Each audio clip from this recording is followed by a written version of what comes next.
Hello and welcome back to my channel. My name is Monica Chauhan and today we will study about cell, the fundamental unit of life, part 2.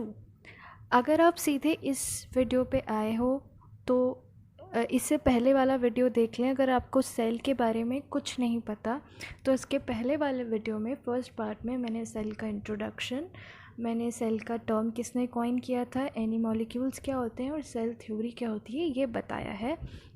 उस video का link मैंने description में डाल दिया है।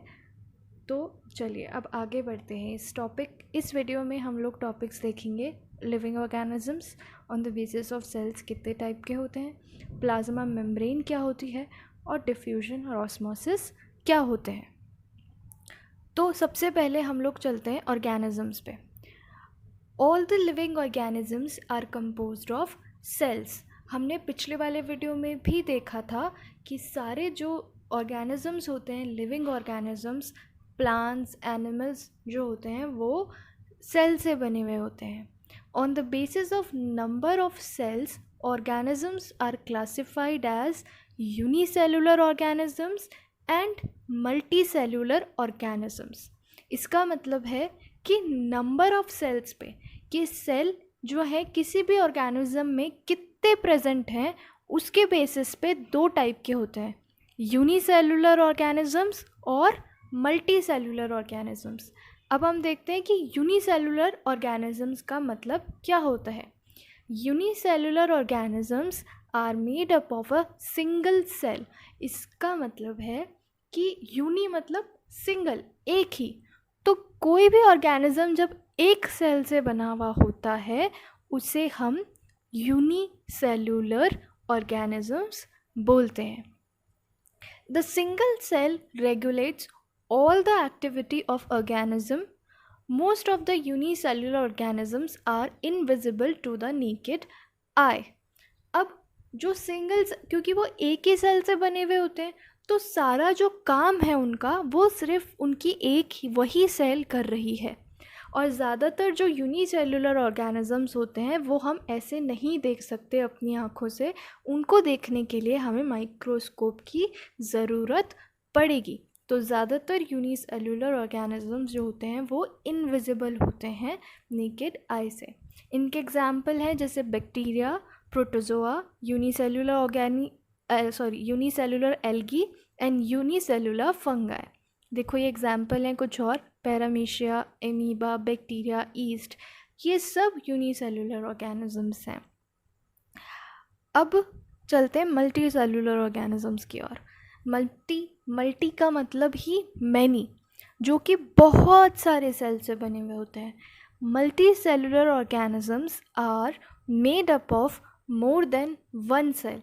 जो एक cell से ज़्यादा से बने हुए होते हैं उन्हें हम मल्टी सेलुलर ऑर्गेनिजम्स बोलते हैं।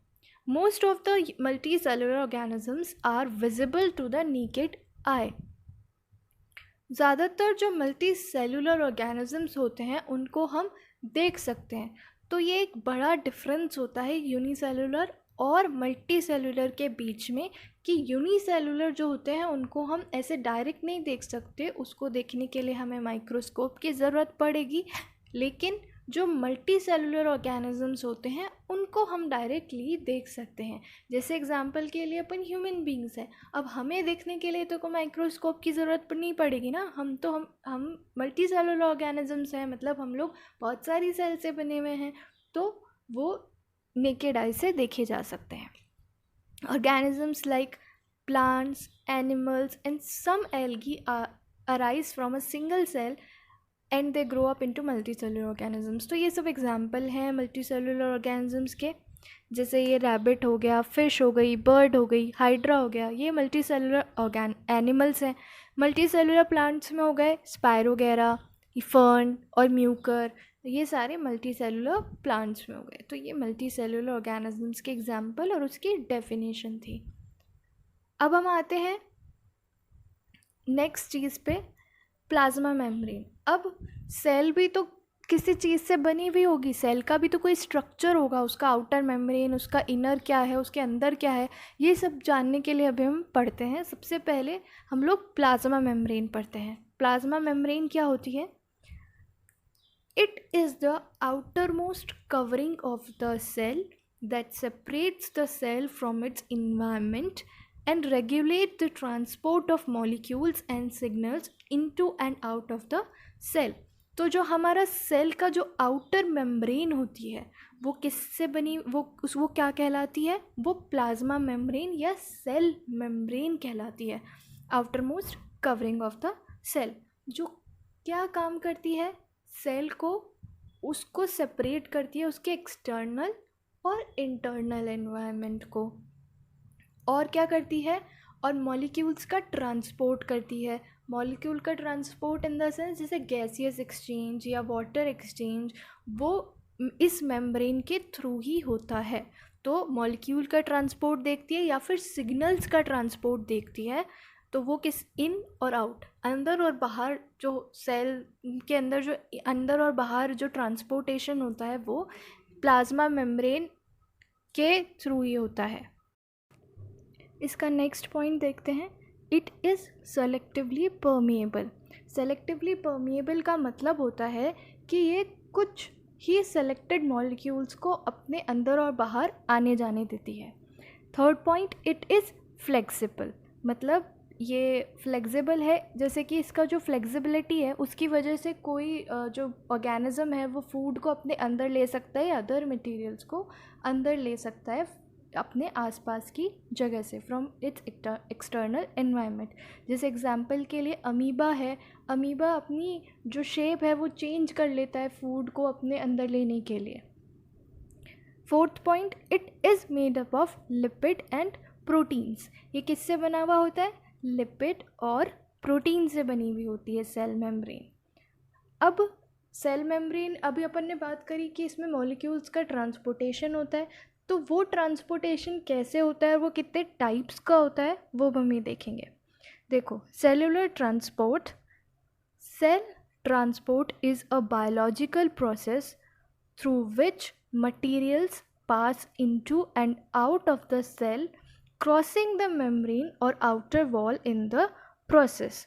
इसका मतलब है कि ये एक बायोलॉजिकल प्रोसेस है जिसके थ्रू जो मटेरियल्स होते हैं वो अंदर और बाहर जाते हैं एक सेमी परमिएबल मेम्ब्रेन के थ्रू, जिसे हम प्लाज्मा मेम्ब्रेन बोलते हैं या सेल मेम्ब्रेन बोलते हैं। उसके थ्रू जो मटेरियल्स है वो सेल के अंदर या बाहर जाएंगे। अभी कितने टाइप का होता है? ये दो टाइप का होता है, एक्टिव और पैसिव ट्रांसपोर्ट।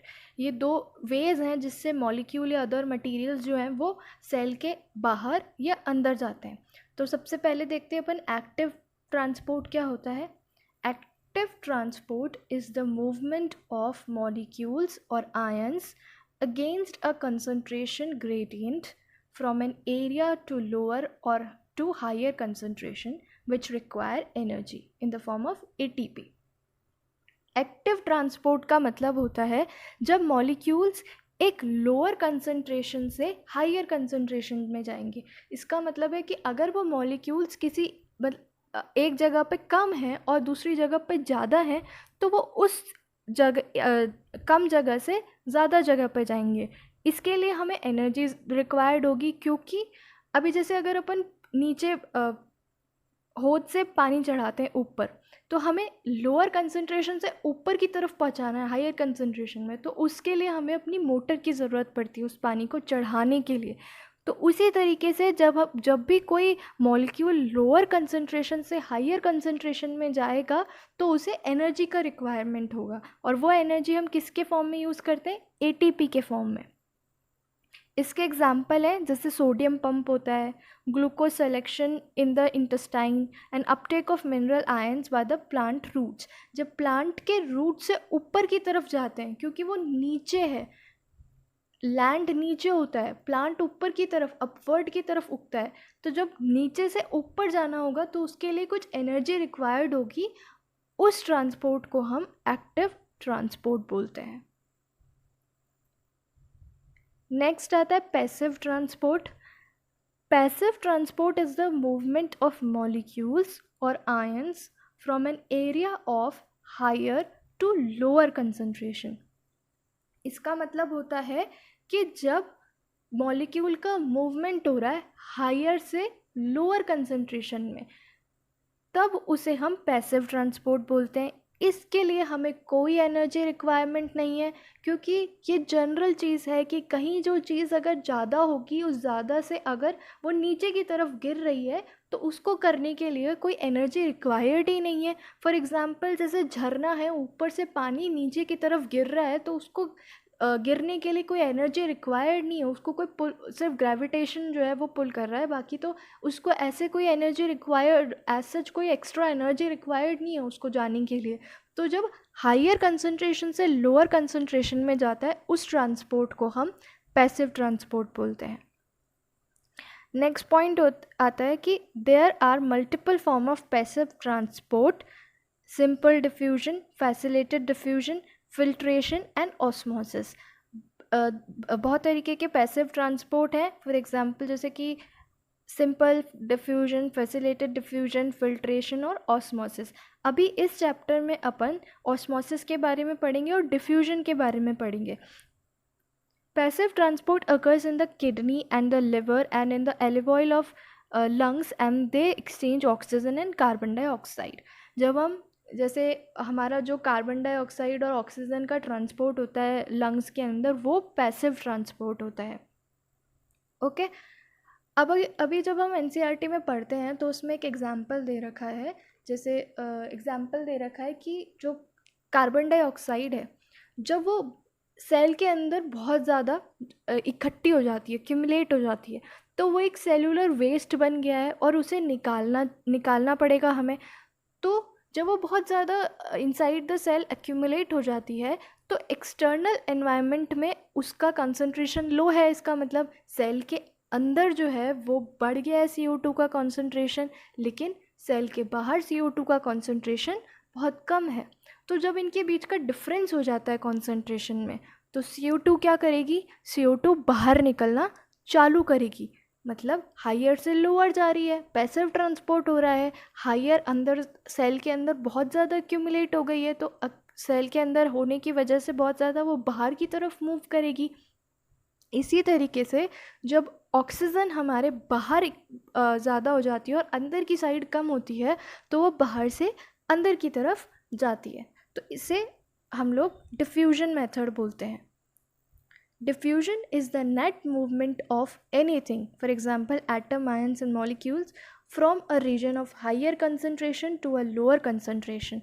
जब हायर से लोअर कंसंट्रेशन में गैसियस मॉलिक्यूल्स का या एटम्स का या आयंस का एक्सचेंज हो रहा है, मूवमेंट हो रहा है, उसे हम डिफ्यूजन बोलते हैं। डिफ्यूजन में और क्या क्या पॉइंट्स आते हैं?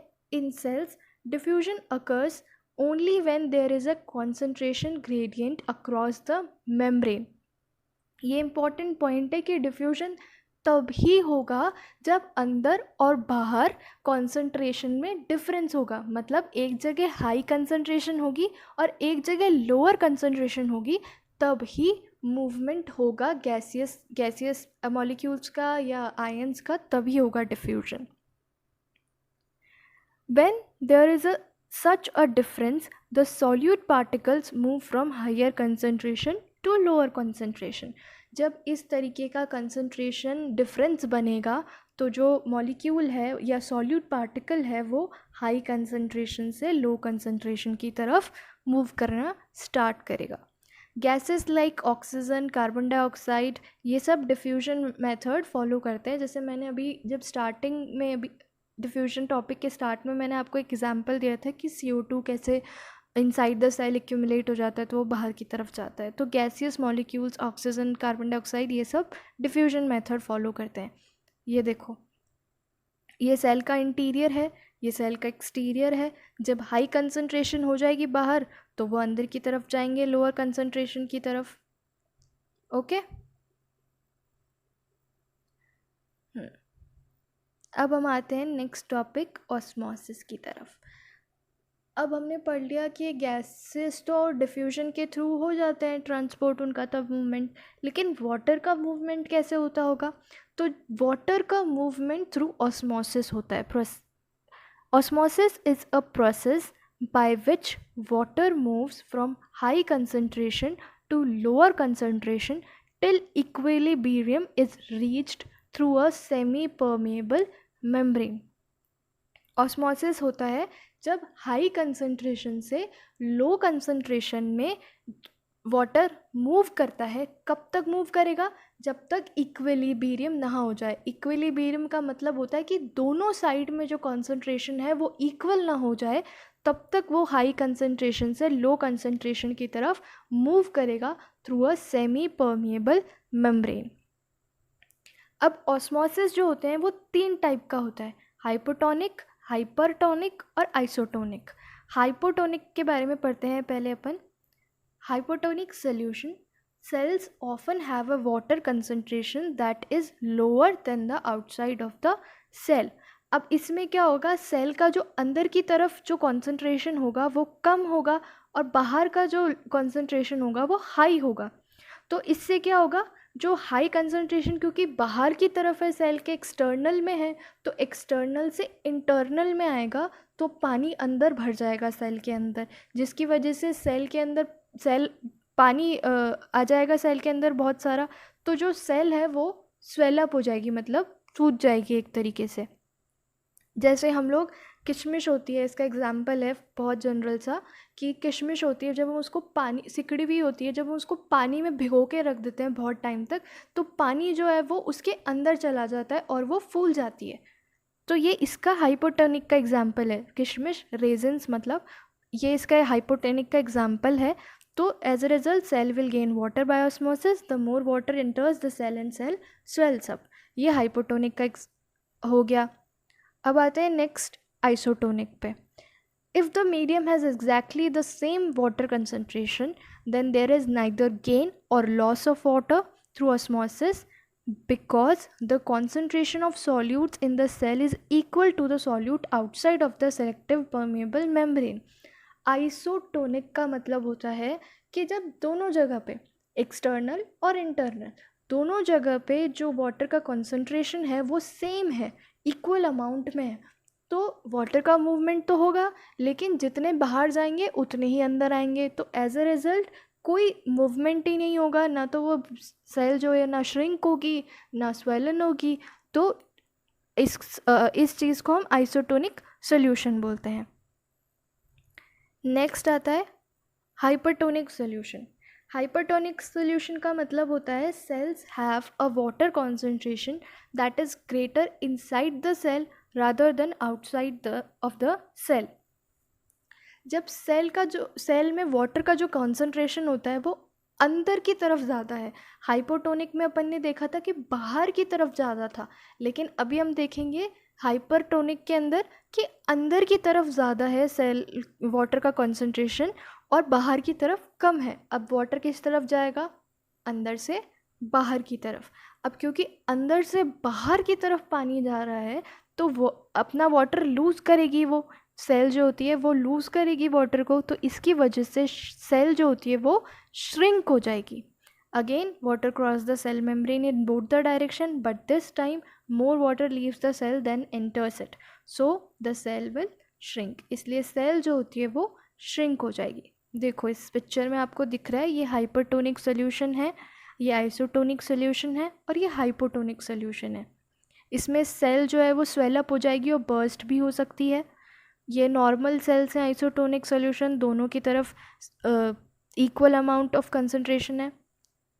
ये श्रिवल्ड, श्रिंक हो जाएंगी क्योंकि इसमें अंदर की तरफ ज़्यादा था तो वो अंदर से बाहर की तरफ जाएगा पानी, तो वो श्रिंक हो जाएंगे. तो ये ऑस्मोसिस के बारे में था. इस वीडियो में सिर्फ इतना ही. आगे वाले वीडियो में थर्ड पार्ट में हम न्यूक्लियस के बारे में, सेल वॉल के बारे में और साइटोप्लाज्म के बारे में पढ़ेंगे. Thank you so much. Please don't forget to subscribe, like and share.